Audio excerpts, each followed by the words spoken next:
तो मातुलो यस्य जननी सर्वमङ्गला जनकशङ्करो देवः तं वन्दे कुञ्जराननं सदाशिवसमारम्भां शङ्कराचार्यमध्यमाम् अस्मदाचार्यपर्यन्तं वन्दे गुरुपरम्पराम् अरुणां करुणातरङ्किताक्षीं धृतपाशाङ्कुशपुष्पबाणचापाम् अणिमादिभिरावृताम् अयोगैरहमद्येव विभावये भवानीम् समरविजयकोटि साधकानन्ददाटी मृदुगुणगणबेटी मुख्यकादम्बवाटी मुनुनुदपरिपाटी मोहिता जाण्डकोटि परमशिववधूटी पादुमां कामकोटि स्वर्णाङ्गीं रत्नशोभाढ्यां शुक्रहृदाशुचस्मतां काञ्चीनिवासिनीं वन्दे कामाक्षीं कामिदार्ददां जय जय जगदम्ब शिवे जय जय कामाक्षी जय जयाद्रिसुते जय जय महेशदिगिते जय जय चिद्गगनकौमुदीतारे ஸ்ரீமாத்ரே நமஹ. ராஜராஜேஸ்வரியான லலிதா மகாத்ரிபுர சுந்தரி பரதேவதையனுடைய அவ்வியாஜமான கருணா கட்டாட்சத்தோட கூட்ட காமாட்சி அம்பாளுடையதான ஒரு பிரபாவத்தை விசேஷமா சிந்தனை செய்து கொண்டே இருக்கும்.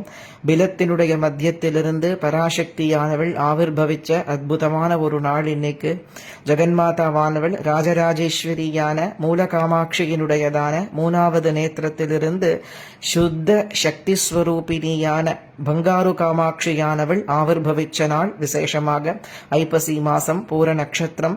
இன்றைய தினத்திலே பராசக்தியினுடைய பிரபாவத்தை ஸ்மரிக்கிறதும் காமாட்சியினுடைய வைபவத்தை நினைக்கிறதும் காமாட்சியை போய் தரிசனம் பண்ணறதும் அளவில்லாததான ஒரு புண்ணிய பலத்தை கொடுக்கறதுங்கிறத சாஸ்திரங்கள் எல்லாம் விசேஷமா சொல்லுறது.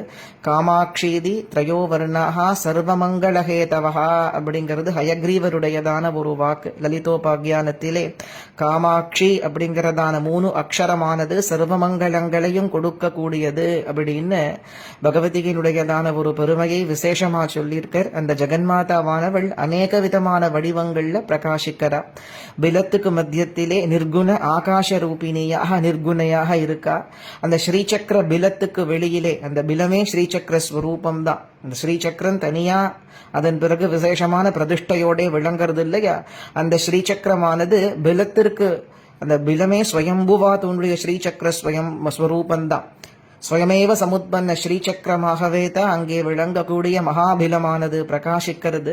அந்த பிலத்திற்கு வெளியிலே ராஜராஜேஸ்வரி சதுர்புஜங்களோட தனுர்பான பாஷாங்குஷங்களோட பிரகாசிக்கிறா. அவள் தான் சர்வத்திற்கும் மூலமா விளங்கக்கூடிய லலிதா மகாத்ரிபுர சுந்தரி பராபட்டாரிகா. அதன் பின்னர் துர்வாசனால பிரதிஷ்டிக்கப்பட்டதான மகா ஸ்ரீசக்கரம் சாட்சாத் ஸ்ரீமத் பகவத் பாதாள் அதை மறுபடி புனருத்தாரணம் பண்ணி அந்த ஸ்ரீசக்கரத்தை விசேஷமாக அம்பாள் ஆராதனை செய்து பரதேவதையினுடைய சாட்சாத்காரமானது அந்த சாட்சாத்காரத்தை அடைஞ்சு பராசக்தியின் சாநித்தியமானது பரிமளிக்கும்படியாக பகவத் பாதாள் விசேஷமாக காமகோட்டி பீட்டத்தை ஸ்தாபனம் பண்ணி அனுகிரகத்தையும் பண்ணினதான ஒரு க்ஷேத்திரம். அப்படி அந்த பகவதியானவள் மூல காமாட்சியாக பங்காரு காமாட்சியாக தபஸ் காமாட்சியாக 3 ரூபத்திலே விசேஷமா பிரகாசிக்கிறா. இந்த ஸ்ரீசக்கரம் பிலம் எல்லாம் நிர்குணஸ்வரூபம். பிலாகாச காமாட்சி அப்படின்னு சொல்றது பிலத்துக்கு மத்தியத்திலே அனாதியாக அவளுக்கு ரூபமே கிடையாது. குணரூப நாமங்கள் இல்லாத நிர்குணமான பரவஸ்து. பந்தகாசுரனை சம்ஹரிக்கிறதுக்காக வேண்டித்தான் பகவதி முதல்ல பைரவி ரூபத்திலே வெளிப்பட்டு பாலா ரூபத்திலே அதன் பிறகு கடைசியாக லலிதா மகாத்ரிபுர சுந்தரியா வர முதல்ல 18 கையோட விளங்கக்கூடிய பைரவியா தான் காமாட்சி வந்தா. அப்புறம் பாலா திரிபுர சுந்தரியாக சின்ன கன்யகா வேஷம் தரிச்சவளாக வந்தா. அதன் பிறகுதான் இப்பொழுது பார்க்கும்படியாக அங்குஷம் பாஷம் கரும்புவில் புஷ்பபானத்தோட கூட லலிதா மகா திரிபுர சுந்தரியா தேவர்களுக்கும் மும்மூர்த்திகளுக்கும் தரிசனம் கொடுத்து அனுகிரகத்தை பண்ணினா பகவதியானவள். அதே போல அந்த காமாட்சி லீலையாக தாங்கின 2 வடிவந்தா. கணஷ்யாமா அப்படிங்கிற தபஸ் காமாட்சி, ஸ்வர்ணம் போலே பிரகாசிக்க கூடியதான ஹேம காமாட்சி. இது 2மே காமாட்சியினுடைய முக்கியமான ஸ்வரூபம். பிலத்துக்கு மத்தியத்திலையும் ஸ்ரீசக்கர பிந்துலையும் நிர்குணையா விளங்கக்கூடிய லலிதா மகாத்ரிபுர சுந்தரியானவள் ஜனங்களுக்கு அனுகிரகிக்கிறதுக்காக வேண்டி தேவர்களுக்கும் ரிஷி கூட்டங்களுக்கும் திரிமூர்த்திகளுக்கும் அநேக பக்தர்களுக்கும் ஸ்ரீவித்யா உபாசகாளுக்கும் எல்லோருக்கும் அனுகிரகம் செய்யறதுக்காக வேண்டி பகவதி விசேஷமா தாங்கின்ற ரூபம்தான் தனுர்பான பாஷாங்குஷங்களோட லலிதா மகா திரிபுர சுந்தரியாக பரா திரிபுரா அருணாங்கர ஸ்வரூபத்தோட கூட ஆதிசக்தியாக விளங்கக்கூடியது. அதன் பிறகு லீலா மாத்திரமாக கணஷ்யாமாங்கிற வடிவத்தை தாங்கிண்டா. அதன் பிறகு ஸ்வர்ண காமாட்சிங்கிற வடிவத்தை தாங்கிண்டா. இந்த 3 வடிவங்களுமே காமாட்சியினுடைய முக்கியமான வடிவங்கள். காஞ்சிபுரத்தை பொறுத்த வரைக்கும் தேவர்களும் சமஸ்த தேவதைகளும் காமாட்சி ஸ்வரூபம் தான். காமாட்சிக்கு அந்நியமான வஸ்துவானது லோகத்திலேயே கிடையாது, பிரம்மாண்டத்திலேயே கிடையாது. அது வேற விஷயம். இருந்தாலும் பிரத்யட்சமாக காஞ்சிபுரத்தை பொறுத்த வரைக்கும் ஏகாம்பிரநாதரும் வரதராஜரும் கூட காமாட்சியின் புருஷ வடிவம்ங்கிறது காமாட்சி விலாசம். காமாட்சியே பரமசிவன் வேஷத்தை தாங்கிண்டு ஏகாம்பிரநாதராகவும், அவளே புருஷ வடிவத்திலே மகாவிஷ்ணு வேஷத்தை தாங்கிண்டு வரதராஜராகவும் பிரகாசிக்கதாங்கிறத காமாட்சி விலாசத்தினுடைய முதல் கட்டமே, முதல் அத்தியாயமே சொல்லுறது. அப்படி சர்வமும் காமாட்சி தான். காமாட்சிக்கு மேல வேற வஸ்து கிடையாது. அந்த காமேஸ்வரியானவள் லீலா மாத்திரமாக 2 வடிவத்தை தாங்கிண்டா. அதை தாங்கின்ற விஷயமானது காமாட்சி விலாசத்திலேயும் அநேக கிரந்தங்கள்ல ஸ்காந்த புராணத்திலேயும் விளங்குறது, லலிதோபாகியானத்திலேயும் விளங்குறது, மகாலட்சுமி தந்திரத்திலேயும் விளங்குறது. எப்படி பங்காரு காமாட்சியாக அம்பாள் ஆவிர்பவிச்சா, பிரம்மாக்கு அனுகிரகம் பண்ணறதுக்காக பங்காரு காமாட்சியாக வந்தா அப்படிங்கிறதும், மன்மதனுக்கு அனுகிரகம் பண்ணறதுக்காக தபசு காமாட்சியாக வந்தா, தப்போ காமாட்சி அப்படின்னு அவளுக்கு பஞ்சாக்னிக்கு மத்தியத்தில் தபசு பண்றா இல்லையா, அது மன்மதனுக்கு அனுகிரகம் பண்ணறதுக்காக அம்பாள் தாங்கின்ற ஸ்வரூபங்கிற சரித்திரங்கள் எல்லாம் எல்லா புராணங்கள்ல எல்லாம் காமாட்சி விலாசம், லலிதோபாகியானம் இந்த கிரந்தங்கள்ல எல்லாம் வழங்குறது. ஆனா இதெல்லாம் நம்ம பார்க்க ஆரம்பிச்சோம்னு சொன்னாக்க 4-5 மணி நேரம் பிரவச்சனம் இருந்தாதான் அதெல்லாம் பார்க்க முடியும். இப்பொழுது பார்க்க போறது என்னன்னா தேவி பஞ்சநாம விவரணம். அதாவது 3 அம்பாள் பார்த்தோம் இல்லையா, மூல மகா திரிபுர சுந்தரியான ராஜராஜேஸ்வரி, பராபட்டாரிகா காமாட்சி, அந்த காமாட்சியினுடைய 2 ஸ்வரூபமான தப்போ காமாட்சி, பங்காரு காமாட்சி, இவ 3 பேருக்கும் பஞ்ச நாமங்களை காமாட்சி விலாசம் விசேஷமா சொல்லுறது. இந்த பஞ்ச நாமங்களையும் பகவதியின் கருணா கட்டாட்சத்தோட நாம ஜபம் பண்ணினாக்க, ஜபிக்கிறதுனாக்க மந்திர ஜபம் மாதிரி இல்லை, நாம ஜபம் மாதிரியே பண்ணினாலும் அம்பிகையின் கருணா கட்டாட்சம் பரிபூரணமாக நமக்கு ஏற்படும் அப்படிங்கிறதுல எந்த விதமான சந்தேகமும் கிடையாது. அந்த 15 நாமங்களைத்தான் நாம பராசக்தியின் கருணையோட விசேஷமா சிந்தனை செய்ய போறோம். ஸ்வர்ணாங்கி சுகஹஸ்தாச்ச சூதலிங்கஸ்ய வல்லபா காமாட்சி தர்மதேவீதி நாம பஞ்சக சம்யதா. பங்காரு காமாட்சியினுடையதான 5 நாமங்கள். முதல்ல அந்த விசேஷமாக மார்கண்டேயர் யாருடைய 5 நாமங்களை சொல்றாருன்னு கேட்டா பங்காரு காமாட்சியினுடையதான பஞ்ச நாமங்களை சொல்றார். காமாட்சியின் தரிசனம் எப்பொழுது பூர்த்தியாருதுன்னு கேட்டா பங்காரு காமாட்சி தரிசனத்தால தான் பூர்த்தியாருது. பங்காரு காமாட்சியை தரிசனம் பண்ணலைன்னா காமாட்சியின் தரிசனம் பூர்த்தி ஆகாது. ஏன்னா மூல மகா திரிபுர சுந்தரியான லலிதா பராபட்டாரிகையை தரிசிக்க கூடியதான யோக்கியத்தை யாருக்குமே கிடையாது. மனுஷாள் மாத்திரம் இல்லை, தேவர்களுக்கும் கூட கிடையாது. காமாட்சிய காயத்ரி மண்டபத்துல அவருடைய பாதத்தை வச்சு பிரம்மாவானவர் காயத்ரி மண்டபத்திற்குள் பிரவேசமாகி காமாட்சியை தரிசனம் பண்ணதுனால அவருக்கு கண் பார்வை போயிடுத்து. 4 முகங்கள்லயும் கண் பார்வை போயிடுத்து. இப்போ சரஸ்வதி சொன்னாளா, காமாட்சியின் வடிவாகவே விளங்கக்கூடியது காயத்ரி மண்டபம். அந்த காயத்ரி மண்டபத்துக்கு அடியில அம்பாள் ஆகாச ரூபினியா பிலாகாச வடிவா இருக்காளே, உங்க பாதம் காயத்ரி மண்டபத்திலே படலாமா, அந்த காரணத்தினாலதான் உங்களுக்கு கண் பார்வை போயிடுத்துங்கிறா சரஸ்வதி. பிரம்மா என்ன பண்றதுன்னு கேட்கிறார் சரஸ்வதியை பார்த்து, உனக்கு எப்படி இந்த விஷயமானது தெரியும், இதற்கு என்ன பிராயஷ்சித்தம் சொல்லுன்னு கேட்கும் பொழுது பரமசிவன் அப்படித்தான் அந்த விஷயத்தை செய்திருக்க. இந்த காமகோட்டிங்கிற இந்த ஸ்ரீசக்கரத்தை பரமேஸ்வரன் எப்பொழுது ஸ்தாபனம் பண்ணினாரோ அப்படித்தான் இதை பண்ணியிருக்கார். அதே போல விசேஷமாக காமாட்சிய ஸ்ரீசக்கரத்தை ருத்ரயாமலத்தின்படி நீங்க ஆராதனை செய்தா மட்டும்தான் உங்களுக்கு இந்த கண் பார்வையானது மீளவும் கிடைக்கும்னு சொல்ல ருத்ரயாமலத்தில் சொல்லி இருக்கும்படியாக ஸ்ரீசக்கராவரண பூஜையை சாட்சாத் பிரம்மதேவர் விசேஷமா காஞ்சிபுரத்திலே செய்யறார். அப்படி செய்யும் பொழுது என்ன ஆகிறதுன்னா பராசக்தியானவள் ஆவிர்பவிச்சு, ஒரு பெரிய சரித்திரத்தை சுருக்கமா சொல்றேன். பராசக்தியானவள் ஆவிர்பவிச்சு பிரம்மாக்கு கண் பார்வையை கொடுக்கறா. பிரம்மா பிரார்த்தனை பண்ணிட்டார் அம்பாள் கிட்ட, அம்மா இது மாதிரி காயத்ரி மண்டபத்துக்குள்ள உன்னை தரிசிக்கிறவா எல்லோருக்கும் இந்த பாபம் ஏற்பட்டு அவ கண் பார்வை போயிடுத்துன்னா என்ன பண்றது, எல்லோருக்கும் ஸ்ரீவித்யா உபாசனை சாத்தியம் கிடையாது. அப்போ அவள்லாம் அந்த கண் பார்வையை இழக்காம இருக்கணும், அதற்கு ஒரு பிராயஷ்சித்தமானது வேணும் இல்லையா, அதற்கு என்ன பிராயஷ்சித்தத்தை சொல்லம்மா அப்படின்னு பிரார்த்தனை செய்துக்கும் பொழுது, இன்னை காயத்ரி மண்டபத்திற்குள் தரிசனம் பண்ணக்கூடியவா எல்லோரும் நவாவரண பூஜை பண்ணணுங்கிற அவசியம் கிடையாது. அதற்கான சக்தி வேற யாருக்கும் கிடையாது. உமக்கே என்னுடைய கருணா கட்டாட்சத்தினாலே தான் அந்த யோக்கியதையானது ஏற்பட்டது. அப்படி இருக்கும் பொழுது மற்றவர்களுக்கு அந்த யோக்கியதை இல்லை, இருந்தாலும் கூட என்னுடைய ஸ்வரூபமாக விளங்கக்கூடிய, எனக்கு வலது பக்கத்திலே துருவஸ்தானத்திலே விளங்கக்கூடிய ஸ்வர்ண காமாட்சியை தரிசனம் பண்ணினாக்க இந்த காயத்ரி மண்டபத்தை என் பக்தர்கள் காலால் மிதிச்ச பாவமானது அழிஞ்சு போகும், கவலைப்பட வேண்டாம்ங்கிறார். அப்போ காமாட்சிய காயத்ரி மண்டபத்துக்குள்ள போய் தரிசனம் பண்றதுங்கிறது அம்பிகையினுடைய உடல் மீது நம்முடைய பாதம் படறதுக்கு சமம். ஏன்னா காயத்ரி மண்டபத்திற்கு கீழே அந்த பிலாகாசம் இருக்கு. அப்போ அந்த பிலாகாசம்ங்கிறது காமாட்சியினுடைய ஸ்வரூபம் தான். அப்போ அந்த தேவியினுடைய சரீரத்தின் மேல் நம்முடைய பாதமானது படலாமா? அது பாபம் இல்லையா? அந்த காரணத்தினால தான் பங்காரு காமாட்சியை தரிசிக்க வேண்டியது ரொம்பவும் அவசியம் அப்படின்னு சொல்லியிருக்கா. இப்போ என்ன பண்றது? பங்காரு காமாட்சி தான் இப்ப காஞ்சிபுரத்துல இல்லையே, தஞ்சாவூர்லனா இருக்கா. காஞ்சிபுரம் தரிசனம் பண்ணினா உடனே தஞ்சாவூர் போய் தரிசிக்கிறதுங்கிறது எல்லோரும் சாத்தியமானு கேட்டா முடியாது. அப்போ என்ன பண்ணணும்னு கேட்டாக்க, பங்காரு காமாட்சியின் சந்நிதியானது இன்னமும் காஞ்சிபுரத்துல இருக்கு. யாருமே அதை பெருசா பாக்குறது கிடையாது, யாருக்கும் தெரிய மாட்டேங்கிறது. மூல காமாட்சியை தரிசனம் பண்ணிட்டு பரிவாரங்களோட தரிசனம் பண்ணணும் காமாட்சிய.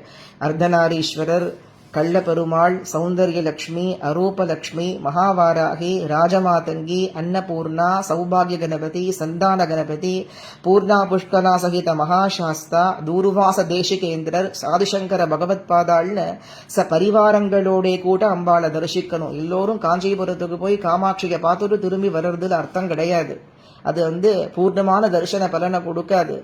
பரிவாரங்களோட காமாட்சியை தரிசிக்க வேண்டியது ரொம்ப அவசியம். அப்படி தரிசனம் பண்ணிட்டு கடைசியாக பங்காரு காமாட்சியின் சன்னிதானத்திற்கு போய் க்ஷமா பிரார்த்தனைய கேட்டுண்டு உற்சவ காமாட்சிய கடைசியா தரிசனம் பண்ணி, எந்த பாராயணம் பண்ணணும்னாலும் உற்சவ காமாட்சிக்கு முன்னாடிதான் பண்ணணுங்கிறது விதி. காயத்ரி மண்டபத்துல நிசப்தமா தான் இருக்கணும். ஏன்னாக்க அந்த காயத்ரி மண்டபத்துல வசின்யாதி வாக்தேவதைகள் 8 பேரும் காமாட்சிய உபாசனை பண்ணிட்டே இருக்கா இல்லையா, அதனால நிசப்தமா தான் இருக்கணும் அப்படிங்கிறது விதி. அதனால பாராயணங்கள் எல்லாம் உற்சவ காமாட்சிக்கு முன்னாடி பண்ணறதுங்கிறது தான் சாஸ்திர பிரகாரம் இருக்கக்கூடியதான ஒரு விஷயம். அப்படி பங்காரு காமாட்சியை தரிசிக்கிறது ரொம்ப ரொம்ப முக்கியம். தரிசிக்க முடியாதவா காஞ்சிபுரத்தில மூல காமாட்சியை தரிசனம் பண்ணிட்டு பங்காரு காமாட்சிய நினைக்க வேண்டியது அவசியம். அதனால அந்த பங்காரு காமாட்சியினுடைய பஞ்ச நாமங்களை தான் முதல்ல மார்கண்டேயர் சொல்லர். ஸ்வர்ணாங்கி, ஸ்வர்ணம் போல் ஜுவலிக்கக்கூடிய அங்கத்தை உடையவள். சுகஹஸ்தா, கிளியை கையிலே தாங்கிக் கொண்டு விளங்கக்கூடியவள். சூதலிங்கஸ்ய வல்லபா, ஏகாம்பரநாதருடைய பிராண பத்னியாக விளங்கக்கூடியவள். ஏகாம்பரேஸ்வரருடைய பத்னி ஸ்வர்ண காமாட்சி அப்படிங்கிறது ஐதீகம். மூல காமாட்சியானவள் சிவசக்தி ஐக்கியஸ்வரூபிணி. அவளேதான் சிவன், அவளேதான் சக்தி, அவளேதான் பிரம்மம். மூல காமாட்சிக்கு மேல வேற வஸ்து லோகத்துல கிடையவே கிடையாது. அவளே பரபிரம்ம ஸ்வரூபிணி. அதனால அவளேதான் சிவனாவும் இருக்கா, அவளேதான் சக்தியாவும் இருக்கா. அப்படி அதனால தான் பங்காரு காமாட்சிய மூல காமாட்சியின் சுத்த சக்தி ஸ்வரூபம்னு சொல்ற ஐதீகம். சுத்த சக்தி மூல காமாட்சியினுடைய மூலாவது நேத்திரத்திலிருந்து சுத்த சக்தி வடிவாக பங்காரு காமாட்சி ஆவிர்பவிச்சு வந்தா. அதனால சூதலிங்கஸ்ய வல்லபா, சூதலிங்கமான ஏகாம்பரேஸ்வரருடைய பிராண பத்னி காமாட்சி. அவளுக்கும் காமாட்சி அப்படின்னு நாமா. தர்மதேவி, ஏன்னா 32 அறங்களை வளர்த்தவள் பங்காரு காமாட்சி தான்.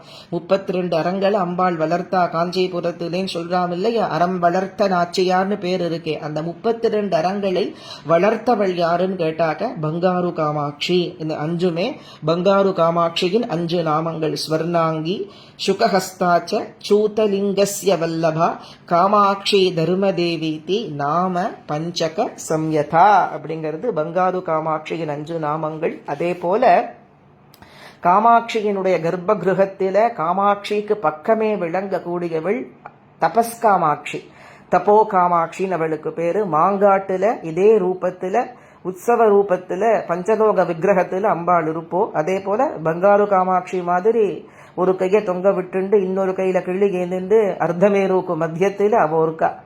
அப்படி 2 ரூபத்திலையும் மாங்காட்டிலையும் ஜெகன்மாதாவானவள் உண்டு. அதிலே பஞ்சாக்னிக்கு மத்தியத்துல தபசு பண்ணி கொண்டு இருக்கிறவளா மூல காமாட்சிக்கு வலது பக்கத்திலேயே பங்காரு தபஸ் காமாட்சி இருக்கா. அவோ சர்வசைவாலயேஸ்வரின்னு பேரு. லோகத்திலே விளங்கக்கூடியதான அத்தனை சிவக்ஷேத்திரங்களிலே விளங்கக்கூடிய தேவி மூர்த்தங்களும் ஏகமா விளங்கக்கூடிய தபசு காமாட்சிக்குள்ள ஐக்கியமா விளங்குறது. அதனால அவளுக்குத்தான் சர்வ சைவாலயேஸ்வரி அப்படின்னு நாம. அவள் எப்படி இருப்பான்னு கேட்டா, அவள் கணஷ்யாமா. கணஷ்யாமான கண்டங்கரேல் இருப்பா. அத பச்சை வர்ணத்தை உடையவளாக, ஷியாமல வர்ணத்தை உடையவளாக இருப்பா அப்படிங்கிறது அவளுக்கு இருக்கக்கூடியதான விசேஷமான ஒரு 5 நாமங்கள். தபஸ்வினி, கணஷ்யாமா, சர்வசைவாலயேஸ்வரி, காமாட்சி, காளிகா சைதி, நாம பஞ்சக சம்யுதா அப்படிங்கிறது. அதாவது தன்னுடைய நிர்குணஸ்திதியை நினைத்து தானே தபசு செய்து கொண்டிருக்கக்கூடிய மூர்த்தியாக ஜெகன்மாதாவானவள் பரமசிவனை குறித்து தபசு பண்ணினான்னு சாஸ்திரங்கள் எல்லாம் சொல்றது இல்லையா? அதே போல இந்த காஞ்சி கஷேத்திரத்திலே விளங்கக்கூடிய தபோ காமாட்சியானவள் தன்னை தானே நினைத்து தியானம் பண்ணி கொண்டிருக்கிறதாக ஐதீகம். காஞ்சிபுரத்திலே காமகோஷ்டத்தினுடைய மத்தியத்திலே விளங்கக்கூடிய ஆதிபராசக்தியான தபசு காமாட்சியானவள் தன்னுடைய நிர்குணஸ்திதியை நினைத்து தானே தபஸ் பண்ணிட்டு இருக்கா. அவளுக்கு 5 நாமங்கள். தபஸ்வினி முதல் நாமா தபஸ்வினி, 2வது கணஷ்யாமா. கணஷ்யாமான கருத்த பச்சை வர்ணத்தை உடையவள்னு மூகாச்சாரியாள் காயாம்பூ வர்ணத்துல கணஷ்யாமா பார்த்தா ஸ்துதி சதகத்துல காமாட்சிய சொல்றார். ஆர்யா சதகத்துல செக்கச்செவேல்னு சொன்னவர் ஸ்துதி சதகத்துல கணஷ்யாமாவா கரும்பச்சை வர்ணத்தை உடையவளா தானே சொல்றார். அப்படி தபஸ்வினி கணஷ்யாமா, சர்வ சைவாலயேஸ்வரி, சகல சிவக்ஷேத்திரங்கள்ல விளங்கக்கூடிய தேவி மூர்த்தங்கள் அத்தனை தேவி மூர்த்தங்களுடைய ஐக்கிய ரூபத்தோட கூட விளங்கக்கூடியவள் கணஷ்யாமா. அதனால சர்வ சைவாலயேஸ்வரின்னு நாமா. காமாட்சி, அதே போல காமாட்சிங்கிறது அவளுக்கு நாமா. காளிகா, காளிகாவாக விளங்குறவளும் அந்த தப்போ காமாட்சி தான். காளி பேதங்களுக்கெல்லாம் ஆதாரமா விளங்கக்கூடியவள். அதனால அவளுக்கு காளிகான்னு பேரு. காளிகா சைதி, நாம பஞ்சக சம்யுதா அப்படின்னு தபஸ்வினி, கணஷ்யாமா, சர்வசைவாலயேஸ்வரி, காமாட்சி, காளிகா. இது 5மே தப்போ காமாட்சியினுடையதான ஒரு ரூபமாக 5 நாமங்களாக விளங்குறது. அதுபோல தஸ்யாக பூர்ணாம்ச தேவியாஸ்து பஞ்சாபிக்யா ஸ்ருணு பிரபோ. அப்போ கேட்கிறார், பூர்ண தேவியாக பரிபூர்ண பிரம்மஸ்வரூபமாக விளங்கக்கூடிய லலிதா மகா திரிபுர சுந்தரியினுடைய 5 நாமங்களை சொல்லுங்கோ, 5 நாமங்களை சொல்லுங்கோன்னு கேட்கும் பொழுது, சுரதன் கேட்கும் பொழுது மார்கண்டேயர் சொல்றார், திரிபுரா, ராஜராஜேஷி, மகாகாமேஷ வல்லபா, காமாட்சி, காமகோட்டீதி, நாம பஞ்சக சம்யுதா அப்படின்னு 5 நாமங்கள். திரிபுரா, ராஜராஜேஸ்வரி, மகாகாமேஸ்வர வல்லபா, காமாட்சி, காமகோட்டி. இது 5மே லலிதா மகா திரிபுர சுந்தரியினுடைய 5 நாமங்கள். அவளுக்கு முதல் நாமமே திரிபுரா அப்படின்னா மும்மூர்த்திகளுக்கும் மூத்தவள் அப்படின்னு அர்த்தம். திரிமூர்த்திகளுக்கும் மூத்தவளா இருக்கிறதுனால அவளுக்கு திரிபுரான்னு பேரு. ராஜராஜேஸ்வரி, ஸ்ரீசக்கரத்தினுடைய பிந்து மத்தியத்திலே மகாராஜ்யா பராபட்டாரிகையா இருக்கிறதுனால அவளுக்கு ராஜராஜேஸ்வரின்னு பேரு. காஞ்சிபுரத்திலே விளங்கக்கூடிய காமாட்சி சுவாசினி. எல்லோரும் கன்யான்னு சொல்றா. கன்யா மாத்திரம் கிடையாது, கன்யகா ரூபத்தை தாங்கிண்டு அப்புறம் சுவாசினியாக மகா காமேஸ்வர வல்லபையாத்தான் காமாட்சி இருக்கா. இதுக்கு பிரமாணம் காமாட்சி விலாசமே. முதல்ல பைரவி ரூபத்துல வந்தா, 2வது கன்யகா ரூபத்துல வந்தா, 3வது ஸ்ரீமாதா லலிதா மகா திரிபுர சுந்தரியா காமேஸ்வர சுவாசினியா தான் அம்பாள் இருக்கா. அதனால அம்பாளை கன்யா ரூபத்துல பாக்கிறவாளுக்கு கன்யா ரூபத்தில் அனுகிரகம் பண்றாளே தவிர ஜெகன்மாதாவானவள் அந்த க்ஷேத்திரத்திலே சுவாசினியாக பிரகாசிக்கிறாங்கிறத முக்கியமா தெரிஞ்சுக்க வேண்டியது. அதனால தான் மகா காமேஷ வல்லபாங்கிறது காமாட்சியினுடைய 3வது நாமா. முதல்ல திரிபுரா, 2வது ராஜராஜேஷி, 3வது மகாகாமேஷ வல்லபா அப்படிங்கிறது மகாகாமேஸ்வரன் பத்னி. அந்த மகாகாமேஸ்வரன் எங்க இருக்காருன்னு கேட்டாக்க ஏகாம்ர விருட்சத்திற்கு அடியிலே நிர்குண ஜோதி வடிவத்திலே மகாகாமேஸ்வரன் பிரகாசிக்கிறார்ங்கிறது பரமசிவனுடைய நாமங்களை சொல்லும் பொழுது அந்த ஏகாம்ர விருட்சத்துக்கு அடியிலே விளங்கக்கூடியதான பரமசிவனுடைய நாமங்களை சூத ஜோதி, நிர்குணாத்மா, சிவக, காமேஸ்வரஸ்ததா அப்படின்னு அந்த ரூபத்தை மகாகாமேஸ்வரன் அங்கதான் இருக்க. மகாகாமேஸ்வரன் ஏகாம்ர விருட்சத்திற்கு அடியிலே நிர்குண மூர்த்தியாக பிரகாசிக்கிறார். அவருக்கு சிவக, சிவன்னு பேரு. அவர் மகாகாமேஸ்வரன். அதே போல அந்த மகாகாமேஸ்வர பத்னியா விளங்கக்கூடிய மகாகாமேஷ வல்லபையானவள் காமாட்சியாக லலிதா மகா திரிபுர சுந்தரியாக பிரகாசிக்கிறா அப்படின்னு பகவதியினுடைய ஸ்வரூபத்தை மகாகாமேஷ வல்லபா காமாட்சி காமகோட்டி காமாட்சி அவளுக்கு நாமா காமகோட்டி அப்படின்னு ஸ்ரீசக்கரத்திற்கு காமகோட்டின்னு பேரு.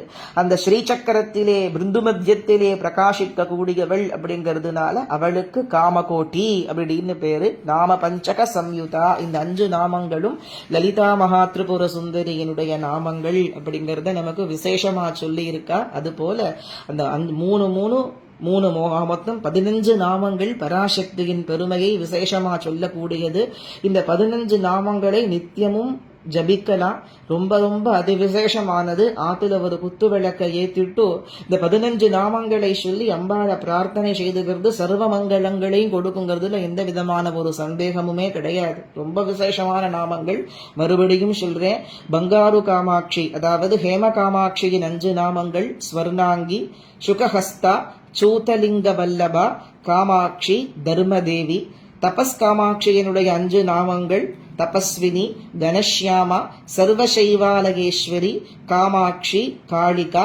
லலிதா மகா திரிபுர சுந்தரியான மூல காமாட்சியின் 5 நாமங்கள் திரிபுரா, ராஜராஜேஸ்வரி, மகா காமேஷ வல்லபா, காமாட்சி, காமகோட்டி. இந்த 15மே ஆதி மகாசக்தியா விளங்கக்கூடிய பரபிரம்மஸ்வரூபிணியான சிவன் கேசவன் முதற்கொண்ட தேவர்களை ஈன்ற ஆதிமகா சக்தியினுடையதான காமாட்சி பரதேவதையினுடைய லலிதா மகா திரிபுர சுந்தரி பராபட்டாதிகையினுடைய முக்கியமான நாமங்கள். இந்த நாமங்களை நாமளும் ஜபிச்சு நாமங்களை பாராயணம் செய்து பவானியான காமாட்சியினுடைய கருணா கடாட்சத்தை அடைவோம், போக மோட்சங்களை பெறுவோம். அம்பாளுடைய பாதார விந்தத்தை பிரார்த்தனை செய்துகிறேன். ஸ்ரீமாத்ரே நமஹ.